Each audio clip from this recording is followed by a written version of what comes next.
So, continuing on with Unit 3, Statistics for Economics, we are doing measures of dispersion.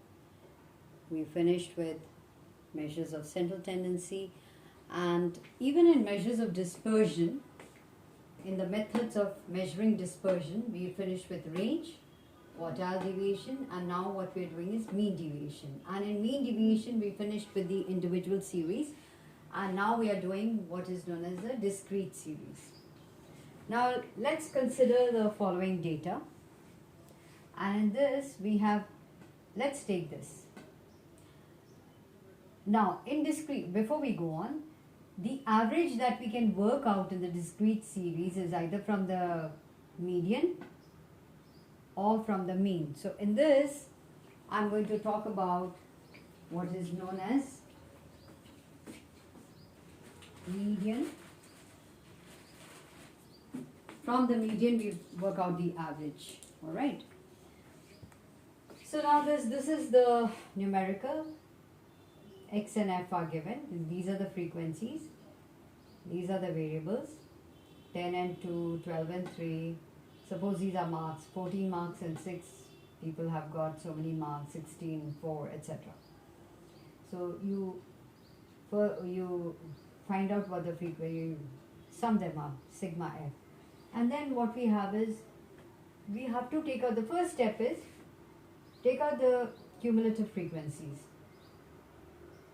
So 2 and 3 is 5, 5 and 6 is 11, 11 and 4 is 15, 15 and 3 is 18, 18 2 is 20.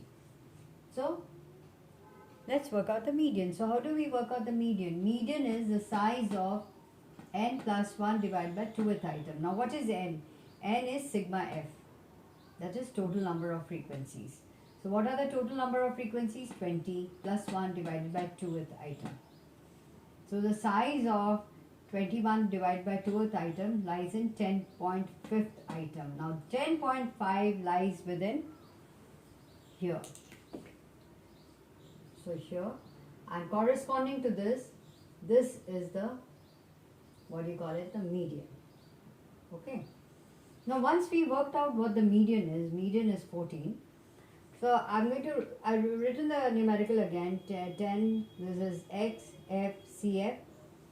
Now what we have to do is find out D, the deviation from the median, from the X. So what do we get?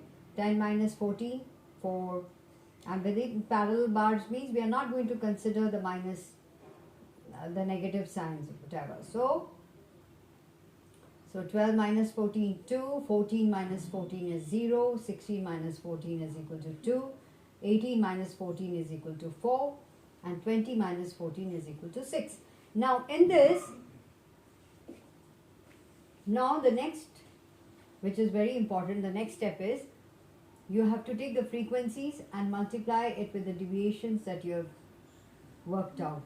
So 2 into 4 is equal to 8. So we'll take F and D. 3 into 2 is 6. 6 into 0 is 0. 4 into 2 is 8. 3 into 4 is 12. And 2 into 6 is 12. So then you add them up.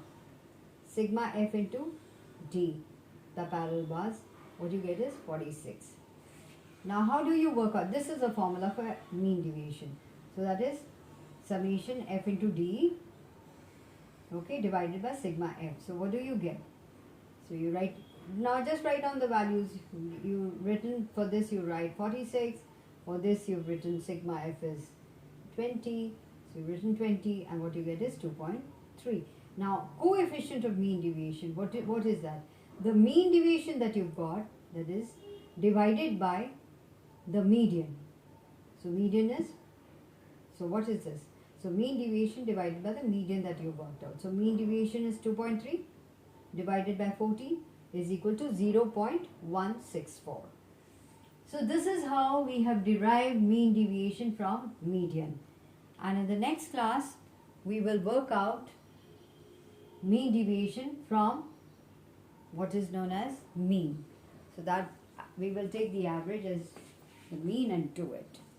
Okay. So with that, we come to this end of the class. And again, let me repeat, you must do this. Do this illustration.